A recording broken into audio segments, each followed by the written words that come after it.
Andrew Barry, that would be beneath him to be involved with coming in hot. We welcome the Cleveland Browns GM to the show. How are you, Andrew? I'm doing well. How are you, Anthony? Well, it's great to see it. Daryl is in for Kenny. Kenny was not ready for the hot seat. He wasn't ready for it, so he punted the responsibilities over to our Browns beat reporter, Dale Ryder, which I'm sure is just fine. Andrew, you take questions from everybody. You're fearless. You're a fearless leader at this point, 6 years in. Yeah, I've had my share of tough questions, and you kind of get used to it in the gig at this point. Well, you're going to get some tough questions when it comes to the quarterbacks, as I'm sure you're never going to get sick and tired of answering until we get that clarified over time. But in this case, it's interesting because you're dealing with a different head coach and somebody who is probably, at least I would think, somebody who's offering very different perspective because no two coaches are the same. What's that been like, having somebody, maybe a different directive from a coach, somebody who's looking for something different while monitoring a quarterback competition? Yeah, I think that's certainly like a consideration when you build out the team, and specifically with as much work as we did on the offense this spring. There's more than one way to have successful offensive football. And certainly Todd and Kevin, they have a lot of commonalities, but they also have their major differences in that regard. I think the other element that makes it a bit unique is the fact that we really did a lot of work with the offensive infrastructure, not just with the offensive scheme or a new coaching staff, but the players that surround the quarterback position as well. And I think that makes a big difference too. Andrew, it's our job to follow each and every throw and dissect each and every throw, but just because we might see something doesn't mean that's exactly what's happening on the field, or you guys are accomplishing what you want to. I'm just curious, how should we be evaluating this quarterback competition and these throws? And are you guys willing to just give us your daily grades? Can you make life easier on us so that because the accuracy is very important here. We want to be fair, but can you just, after every practice say, Deshaun's a B today, Shedeur's a B plus? Like, can we get that? So I'll tell you what, Daryl, I guess two things in that regard. I think number one, as I was preparing to come on, I was listening to a little bit of the show earlier, and I heard, it's the first time I've really heard Coach Riz. He was really impressive, and I think he gives a very intelligent and informed perspective, being a former coach, of what some of the things that you're trying to accomplish in the spring. I think there's this natural tendency to evaluate every throw, evaluate every practice, almost treat it like you're a day trader on the stock market, where we really more or less look at it as hey, the spring is a install and developmental period. We're not necessarily catering the offense or defense into what we're going to lean into in the fall. It's really putting things in, trying things, and then over a longer period of time, seeing how guys progress. Look, all players, they're going to have some level of failure and correction so they can actually get better. So every day isn't necessarily okay, hey, this player was to use your term, an A or a B or a C or something along those lines, because you take much more of a developmental mindset when you're in the spring relative to them when you get into the fall. All right, well, one of the quarterbacks, Shedeur Sanders, has gone from the fifth rounder to fourth string to now a legitimate chance to compete for a starting job. So what can you say about his trajectory and his rise through the program? I think he's had an excellent spring, Anthony. I mean, the past 8 to 10 weeks, and really probably beyond that, really the past 6 months with, as a rookie player, and particularly a quarterback, you learn a lot your first year, and especially if you don't start a full season, start 6, 7, or I guess you start 7 games, and you kind of go through the year. It's adjustment going to the NFL, and then you get a chance to catch your breath and say, okay, well, here are the things I need to work on, here are the things I need to learn. And I think he did a phenomenal job this offseason. That really started in January and February, and then certainly as we got into having real practices in May, his growth has been tremendous. So we're all very excited to see, Shedeur's, fall camp, preseason, things of that nature when we get into padded situations, live situations, less scripted. But his growth has truly been phenomenal. Yeah, Deshaun Watson is the other guy in the competition here, Andrew.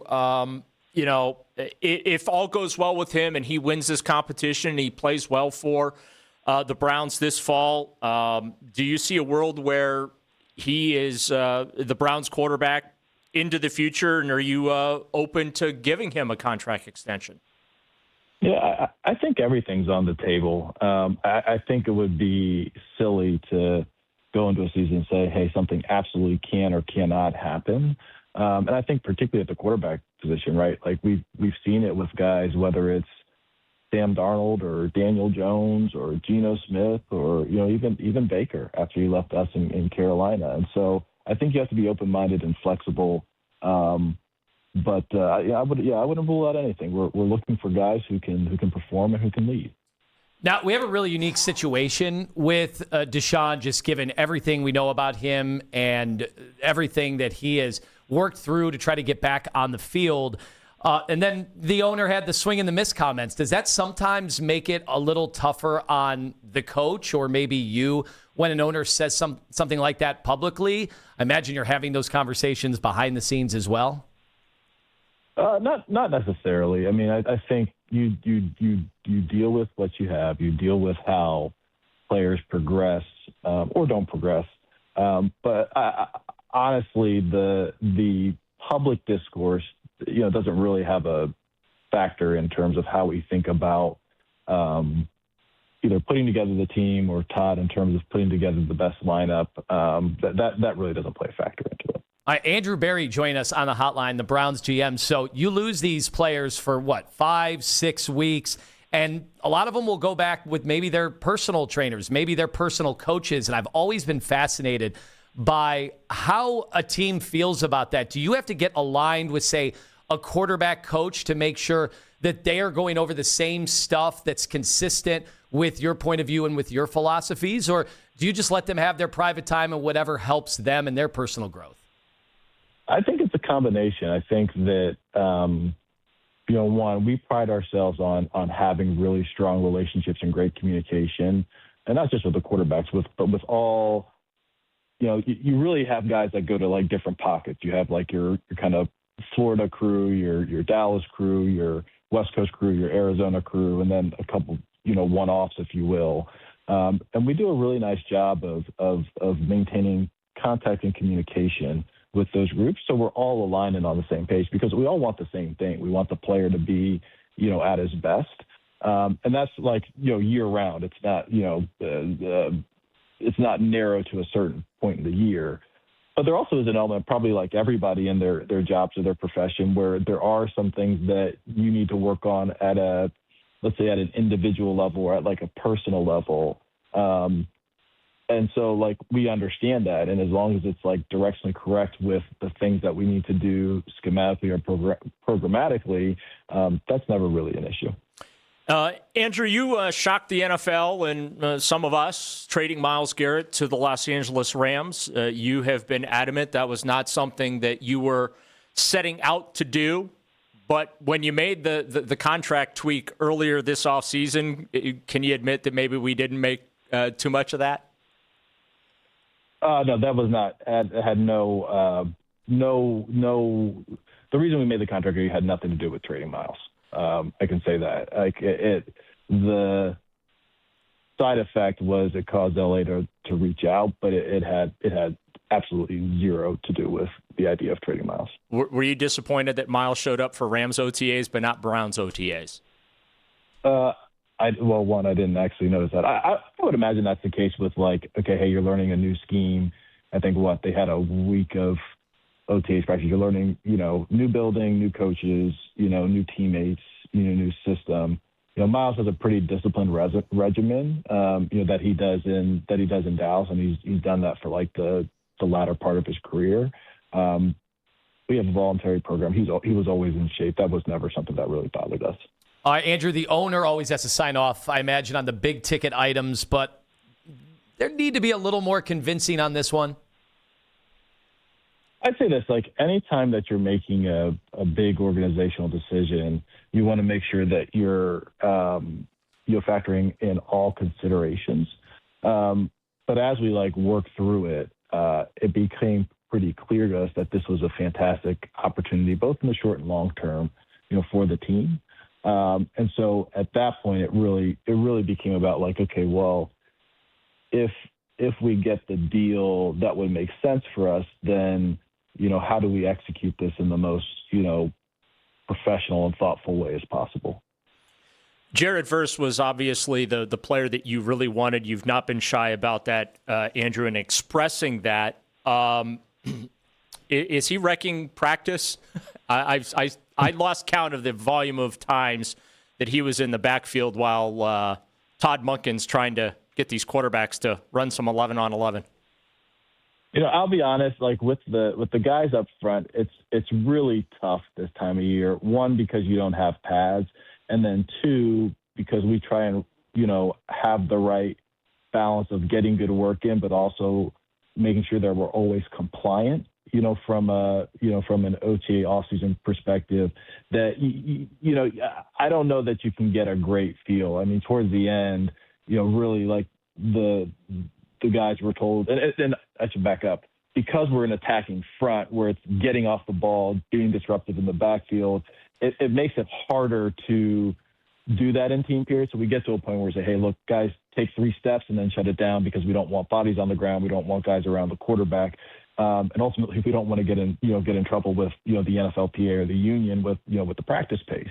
And so it's a little bit tough with the bigs. We'll get a better sense, in camp, but we're Jared, his explosiveness, his speed, his motor, that's all there. And he'll be pretty hard to block once we get into padded situations. Why was it so important for you to get Jared in that trade? For us, it's because, a lot of these, particularly these non-quarterback superstar trades, you've seen them largely just come in the form of essentially pick currency. And that, that's fine at certain moments, but it makes it really tough when you're going into season, because you're truly just trading present for future. Usually, unless you're super deep at the position, you're really creating a hole in the roster present day. A player like Jared Verse usually doesn't become available across the league. A guy who's on his rookie contract, he plays a position that's hard to find, and he's an excellent player at the position. And so for us, we looked at it as an opportunity where it's okay, we're getting one of the top players at the position in the league. Understanding that he's not Miles, there's only one Myles Garrett, which allows us to continue to play excellent defense, and a player who will, barring unforeseen circumstances, be with us for a very long period of time. It's not like you're just getting 1 year out of the player, in addition to, premium draft capital. That's really what made it important, kind of this, if you will, 2 timelines, approach, with what you're receiving in the trade package. I know you guys are never going to be concerned with national media narratives or perspective on this, but you knew it would happen once Verse got traded to the Browns. It was, he's got to be so annoyed going from a Super Bowl contender. What can you say, or how can you dispel that after talking to him and seeing the energy and the excitement that he's had since putting on the helmet?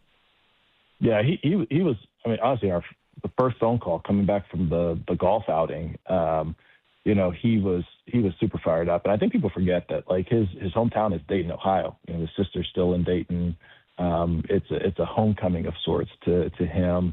And then I think, the second part is, he had not been as part of a defensive group that was as talented as he's coming into now, particularly with the back end. So he's excited about that. And then the third piece is he was super excited about the scheme, because it's tailor-made for him, where he can just go attack. There's less on the plate of the edge defender. He's not going to be, necessarily dropping into coverage. He doesn't have to read and react. He can just go. Defensive linemen love playing in the scheme, and they particularly love playing the scheme when you have a back end as strong as ours, because quite honestly, it gives them more sack opportunities. Andrew, I want to ask you about these young receivers. Two of them you drafted, another one you signed during training camp last year, Isaiah Bond, Denzel Boston, Casey Concepcion. Do you have to temper your enthusiasm this time of year when it comes to watching these guys catching footballs and they're sprinting down the field the way they are? You do a little bit, Daryl, because you're right. All three of them have had excellent springs. And the way Denzel and Casey have hit the ground running has been impressive. And then IB, just, with him getting a full offseason under his belt, it's been great. It's been great to see. We thought highly of all three of those players coming out. They're very talented and hardworking individuals. You can tell more from the skill positions in the spring, right? Because there's a little less context that changes once you get on pads. There is some difference. Like, we're not playing press coverage. They're not having those bang plays where they're on the ground. So there will be some things that we still need to see, and we're mindful of that. But it's been a really nice start for those three guys. Andrew Berry, Browns GM, joining us right now. We know about the orange dot that the organization uses to talk about prioritizing elite character. But when we have a college player that committed the mortal sin and fessed up to it, plus there's more allegations about gambling, how does that factor in to prioritizing something like that, whether or not he was going to be available in a supplemental draft or next year in the draft when it comes to it? I think there are two things. I think there are two questions I ask because we're all human, and I'd imagine everybody that's on this call and listening to this show, I'm sure everyone has made mistakes. I think I really ask two questions. I ask, number one, is this a bad person or did they make a bad decision? And then the second piece is okay, what are they doing after the fact, whether it's to correct the behavior? Is this a pattern of decision making? And if so, have they done something to stop the pattern, or is this an isolated incident? Because the reality of it is, we're all going to screw up, and some certainly mistakes are greater in magnitude than others. But I think the most important thing, in Brendan's case, is what he does from here. Obviously, it's a great first step, to get the help that he needs.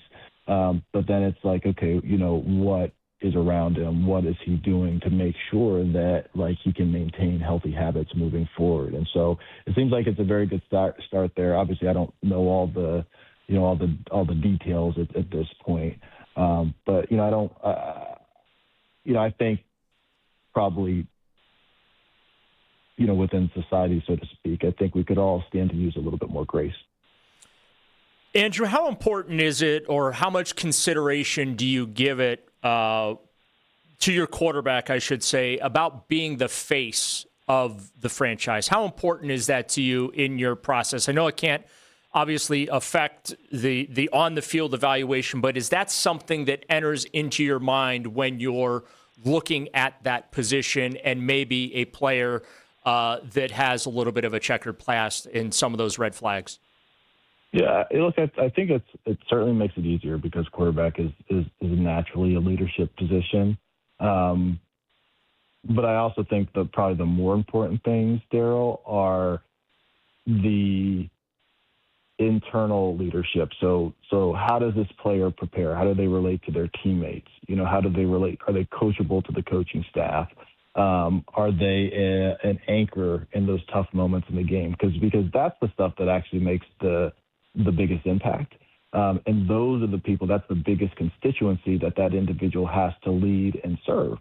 So that's really more the priority than, what I would say is maybe the more marketability piece of things. But you like to have everything. You like to have everything ideally, but very few players fit that bill.